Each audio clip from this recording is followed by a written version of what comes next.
पण तेव्हा मला असं वाटलं होतं की यांचं जे एक घोषवाक्य आहे, एक विधान, एक निशाण, एक प्रधान, म्हणजे एक आमचा तिरंगा असेल, पण तो तिरंगा नाही, आता असं म्हणतं त्या नड्डांच्या बोलण्याप्रमाणे की एक निशाण म्हणजे फक्त भाजपाचं निशाण, एक विधान म्हणजे मोदी लिहितील ते विधान, आणि एक प्रधान म्हणजे तेच प्रधान, बाकी होणार नाही. हे चालणार आहे तुम्हाला? एक निशाण ते माझ्या भारत मातेचं तिरंगा असेल, भाजपचा फडका नसेल. आणि एक विधान हे माझ्या डॉक्टर बाबासाहेब आंबेडकरांनी लिहिलेलं संविधान असेल, भाजपने लिहिलेलं विधान नसेल. आणि एक प्रधान तो माझ्या जनतेने निवडून दिलेला असेल, तुमचा ईव्हीएम मधनं आलेला प्रधान नसेल. ज्या दिशेने आपण चाललेलो आहोत, ही दिशा देशाला हुकुमशाहीकडे नेणारी आहे. मी मोदीजींचा विरोधक नाही, मी व्यक्तीचा विरोधक नाही.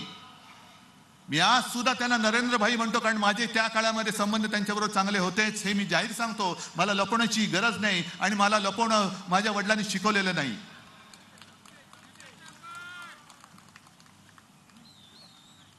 परंतु भाजपाची जी नीती चाललेली आहे की संकट काळामध्ये जी शिवसेना होती, म्हणजे विरोधकाला तुम्ही संपवताय म्हणजे राजकारणात हरवताय, मंजूर आहे. निवडणूक होत असते, प्रत्येक पक्ष आपले विचारधारा, आपले विचार हे जनतेसमोर मांडत असतो, आणि जनता देईल तो निर्णय हा आपल्याला मानावाच लागतो, आणि तो आम्ही मानतो, आज सुद्धा मानू. पण जे विरोधक आहेत त्यांना संपवताय, म्हणजे काँग्रेस को खतम करो. अरे मित्रपक्ष, आम्ही तुमचे मित्रपक्ष होतो, आम्हाला खतम करायला निघालात तुम्ही, आमच्या मुळावरती आलात. जे हिंदुत्व, या देशामधली पहिली हिंदुत्वावरती निवडणूक ही शिवसेनेने 1987 साली जिंकली, त्याच्यानंतर देशाला हिंदुत्वाची दिशा सापडली. आणि जेव्हा पार्ल्याची पोटनिवडणूक शिवसेना प्रमुखाने हिंदुत्वाच्या विषयावरती जिंकली, त्यावेळेला भारतीय जनता पक्ष वाजपेयींच्या नेतृत्वाखाली गांधीवादी समाजवाद करत होता. शिवसेनेच्या विरोधात ती सुद्धा निवडणूक ते लढत होते, म्हणजे आमच्या विरोधात होते ते. म्हणजे ज्यांनी तुम्हाला दिशा दाखवली त्यांच्या मुळावरती तुम्ही येत आहे. म्हणजे तुम्हाला विरोधक नको, तुम्हाला पक्ष मित्र पक्ष नको, एवढंच नाही तर तुम्ही तुमच्या पक्षातले नेते संपवायला निघालात. किती भयानक आहे राजकारण. म्हणजे मी आणि फक्त मीच. त्या मध्य प्रदेशमध्ये शिवराज सिंग त्यांनी निवडणूक जिंकून दिली. त्यांची मध्ये बातमी आली होती, त्यांच्या घराचं नाव दिलंय मामा का घर. मामा बनवलं त्याला, मामा बनवला. म्हणजे किती ही नीच लोक आहेत की वापर करून कसे फेकतायत. झालं, देवेंद्रांना फेकलं, मिंद्यांना फेकतील, शिवराजांना फेकलं, तिकडे वसुंधराजेंना फेकलं, छत्तीसगडमध्ये त्यांच्या आणखीन कोणाला फेकलं. मला आता भीती वाटते, योगी जी आप संभालो. मैं आपको सलाह नहीं दे रहा हूं, और आपको मेरी सलाह मानने की आवश्यकता भी नहीं. पण ज्यांना जे त्यांना असं वाटतं की हे माझे प्रतिस्पर्धी होऊ शकतात, त्यांना आजपर्यंत भाजप संपवत आलेला आहे. योगीजी आपका पद संभालो. कारण उत्तर प्रदेशमध्ये जास्तीत जास्त खासदार निवडून येऊ शकतात. उद्या खासदार निवडून आल्यानंतर काहीतरी असं प्रकरण काढतील की योगीजींना सुद्धा काढून टाकतील. या सगळ्या गोष्टी बघत बघत जात असताना आपण नुसतं काय हाताची घडी तोंडावर बोट म्हणून गप्प बसणार आहात का? जो अन्याय आपल्यावरती चाललेला आहे, शिवसेना ही आपल्या हक्काची शिवसेना. अरे शिवसेना नसती तर मराठी माणूस काय झालं असतं आणि हिंदू तरी काय झालं असतं. हिंदुत्व जपणारी आणि मराठी पण टिकवणारी ही शिवसेना हे लाचार नष्ट करायला निघालेत. हे तुम्हाला पटणार आहे? चला, माझं म्हणणं ठीक आहे, तुम्ही सगळ्यांनी एक विचार करा की आता तुमच्या आयुष्यात शिवसेना नाही, आणि तुमचं आयुष्य कसं असेल त्याचा विचार करा. इकडे शेतकरी आलेले आहेत. तुम्ही मला सांगा, अगदी उघडपणाने सांगायचं, मी मुख्यमंत्री असताना केलेली कर्जमुक्ती तुम्हाला मिळाली होती की नव्हती? हो किंवा नाही सांगा. संकट काळामध्ये मी तुम्हाला जी मदत केली होती तुम्हाला मिळाली होती की नाही ते तुम्हाला सांगा. मग मोदीजी इकडून बघा, राम लल्लाला तुम्ही घर देताय. अरे ज्याने तुम्हाला राजकारणामध्ये पंतप्रधान पदाचं घर दाखवलं त्या राम लल्ला तुम्ही घर दाखवताय. मग महाराष्ट्रामध्ये ज्या शेतकरी आत्महत्या करतायत त्या शेतकऱ्यांच्या आता दुर्दैवाने विधवा पत्नी असंच म्हणावं लागतं, त्यांच्याकडे जाऊन त्यांच्या डोक्यावरचं जे छप्पर उडालेलं आहे, त्यांना घर मिळालं तरी उपयोग काय त्यांचा घरचा, त्यांचा पती, त्यांचं सौभाग्य, त्यांनी आत्महत्या केल्या तुमच्या राज्यात आणि तुम्ही म्हणता तुम्हाला घर देतोय. प्रधानमंत्री आवास योजना, प्रधानमंत्री आभास योजना, काय घरदार उजडलं, सगळं गेलं, उजाड झालं, घरावरचं छप्पर उडून गेलं. काय करणार ती तानी बाळं, त्यांची मुलं काय करणार, त्यांची पत्नी काय करणार, आई वडील काय करणार. पण आम्ही तुम्हाला घर देतो, उज्ज्वला गॅस पिकवणार काय, त्याच्यावर शिजवणार काय. काय काय ठिकाणी तर एवढी भयानक परिस्थिती आहे. मी जेव्हा शेतकऱ्यांच्या भेटीला बांधावरती गेलो होतो गेल्या 1-2 वर्षामध्ये, दिवाळी होती, अक्षरशः माझ्या अंगावरती काटा आला की आमचा अन्नदाता मला विचारतोय की साहेब सगळंच गेलं, डोक्यावरती कर्ज चढले, आता आम्ही खायचं काय ते सांगा. म्हणजे जो आम्हाला जेवण देतो, मोदीजी तुम्ही उपास केला, पण माझा शेतकरी आपल्याला जो पोसतो, आपला पोशिंदा आपला शेतकरी आहे, तो जर उपासमारीने मरत असेल तर तुमच्या उपासाचं कौतुक काय, कोणी कोणाचं कौतुक करायचं. आणि खरं म्हणजे पंतप्रधानांचं कर्तव्य आहे, उपास करा, तुमच्या धार्मिकपणाबद्दल मी काही म्हणत नाही, पण निदान उपास करण्यापूर्वी माझ्या देशामध्ये एक सुद्धा पोट उपाशी राहिलं नाही पाहिजे, राहणार नाही, ही काळजी घेणं हे पंतप्रधानांचं काम आहे. मग लोक विचारतात, मी दिल्लीमध्ये गेलो होतो इंडियाच्या बैठकीला आणि संजय राऊतांनी घरी त्यांच्या एक अनौपचारिक असं पत्रकारांसाठी जेवण ठेवलं होतं आणि सगळे बसले होते, मीडिया हेड होते, काही चॅनलचे हेड होते, काही प्रिंट मीडियाचे होते. आणि एक नेहमीचा प्रश्न की लेकिन विकल्प क्या है, म्हणजे तुम्ही सगळे एकत्र जमलात पण पर्याय काय. म्हटलं हाच आमचा प्रश्न आहे की भारतीय जनता पक्षाकडे पर्याय काय, एकच चेहरा आहे आणि त्याच्या जीवावरती आता तुम्ही मत मागू शकत नाही. आता तुम्हाला रामाची मदत लागते मत मागायला. कर्नाटकामध्ये हनुमान बजरंगबली की जय म्हणजे देवांची मदत लागली तुम्हाला मत मागायला. मग मोदीजींनी केलं काय 10 वर्षात.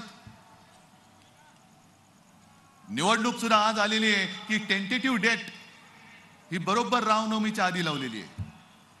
म्हणजे तुम्ही रामाच्या नावावरती मत मागणार, तुम्ही हनुमानाच्या नावावरती मत मागणार आणि मत मागितल्यानंतर देशाला काय देणार, घंटा. आता ही राम भरोसे बस झालं, आता काम भरोसे मत मागा, काम भरोसे. आणि म्हणून मी त्यांना सांगितलं की त्यांच्याकडे दुसरा चेहराच नाहीये, पण आमच्या आघाडीमध्ये भरपूर चेहरे आहेत आणि पर्याय पर्याय पर्याय कशाला. मग मी पत्रकाराला प्रश्न विचारला, तोच तुम्हाला सांगतो. मी त्या पत्रकाराला सांगितलं की तुम्ही माझ्या समोर बसला आहात, तुमच्या समोर टेबल आहे, तसाच तुम्ही विचार करा. तुमच्या समोर टेबल आहे आणि त्या टेबलवरती 2 पेले ठेवलेले आहेत. एका पेल्यामध्ये प्रयोगशाळेमध्ये चाचणी केलेलं विष आहे, विष जे घेतल्याबरोबर प्राण जाईल असं त्याच्यावर लिहिलेलं विष.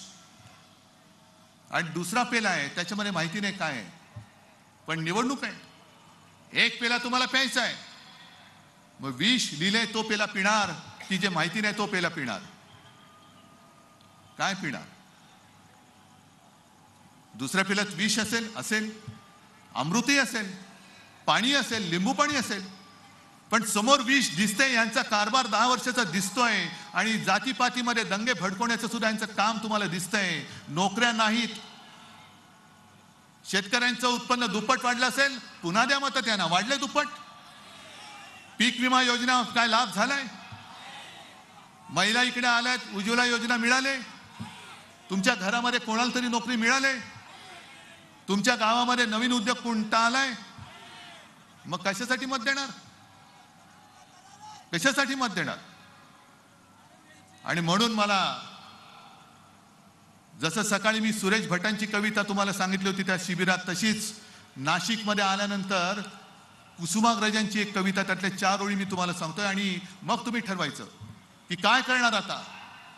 कारण हे सगळे राक्षस आता ह्या सगळ्या त्यांच्या यंत्रणा घेऊन अंगावरती येत आहेत.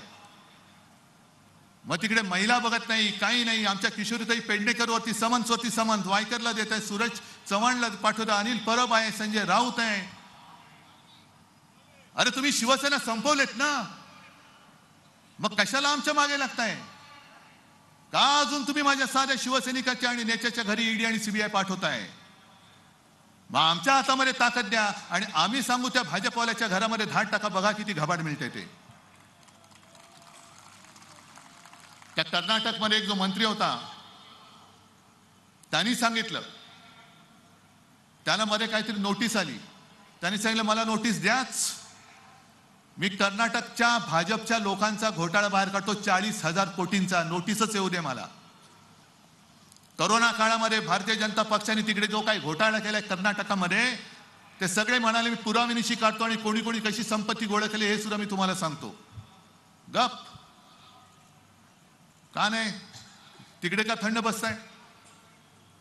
आम्ही तुमचे सोबती होतो, आम्ही साथी होतो. तुमच्यावरची सगळी संकट ही तेव्हा शिवसेना प्रमुखाने आपल्या अंगावरती घेतली होती. हिंदुत्वावरची सगळी संकट ही आम्ही आमच्या अंगावरती घेतली होती. तरी देखील तुम्ही आम्हाला खतम करायला निघालात आणि तुमचेच बगल बच्चे जे भ्रष्टाचार करतायत त्यांना काहीच करत नाही तुम्ही. आणि म्हणून तुमची ताकद तुम्हाला कळलेली नाहीये. तुमची ताकद जे कुसुमाग्रज बोलतात, लढाईच्या अंतिम क्षणी सामान्यच असामान्य होतो. संसाराचा कोश तोडून लढाई जिंकतो, पुन्हा सामान्य होतो आणि आपल्या विजयाची मिरवणूक परस्तपणाने आपल्या घराच्या खिडक्यांतून पाहतो. ही सर्वसामान्य माणसांची ताकद आहे. क्रांती क्रांती क्रांती जी काय असते तो सर्वसामान्य माणूस करतोय. नेत्याला वाटतं की आम्ही क्रांती केली, पण सर्वसामान्य माणसाची मनगट आणि मन जोपर्यंत नेत्याच्या हाकेला हो देत नाही तोपर्यंत क्रांती होत नाही. तुम्हाला क्रांती जे माझे आजोबा सांगायचे की शांती ही मुडद्याची असते आणि क्रांती ही मर्दाची असते. तुम्ही मर्द आहात का मुडदे आहात हे तुम्हाला ठरवावं लागेल. आपण मुडदे असू तर काय प्रश्नच नाही, पण जर मर्द असाल तर आज जो माझा महाराष्ट्र हे दिल्लीश्वर जे खतम करतायत. अरे तुम्ही मगाशी मी बोललो की छत्रपती शिवाजी महाराजांनी ती इंग्रजांची वखार सुरत लुटली आणि मोदी आणि शहा माझं महाराष्ट्र लुटतायत. या महाराष्ट्रामध्ये छत्रपती शिवाजी महाराजांनी नुसता जन्म नाही घेतला, पण त्यांच्या विचारांनी मर्द जन्माला आलेले आहेत. आणि माझं आज पुन्हा त्यांना आव्हान आहे, तुम्ही तुमचे सगळे घरगडी संस्था बाजूला ठेवा आणि मैदानामध्ये या. अरे अबकी बार 400 पार होणार असेल तर ईव्हीएम बाजूला काढ आणि बॅलेट पेपरवरती 400च्या पार 400 मतं मिळाल्याशिवाय त्याच्या आत तुम्ही आटोपलेले आहेत तर बघा. आणि आज हे संपूर्ण मी बघतोय काल स्वरूप, रामाचं काल स्वरूप बघतोय. ते बये दार उघडी, माझी बया जगदंबा माझ्या समोर बसलेली आहे. दार उघडणार आहात की नाही? आणि दार उघडल्यानंतर जर सरकार तुमच्या दारी म्हणून आले तर त्यांना लाथ घालणार आहात की नाही? निश्चय करणार आहात की नाही? मग निश्चय करणार असेल तर मला जरा तुमची मनगट दाखवा किती मजबूत आहेत. या मनगटामध्ये तुमच्या पेटलेल्या मनाच्या मशाली तुम्ही पकडणार आहात की नाही? बस मग जय भवानी जय शिवाजीचा नारा हा महाराष्ट्राच्या काड्या कपाऱ्यांमध्ये असा घुमला पाहिजे की दिल्लीच्या तख्ताला हादरे बसले पाहिजेत. जय हिंद, जय महाराष्ट्र.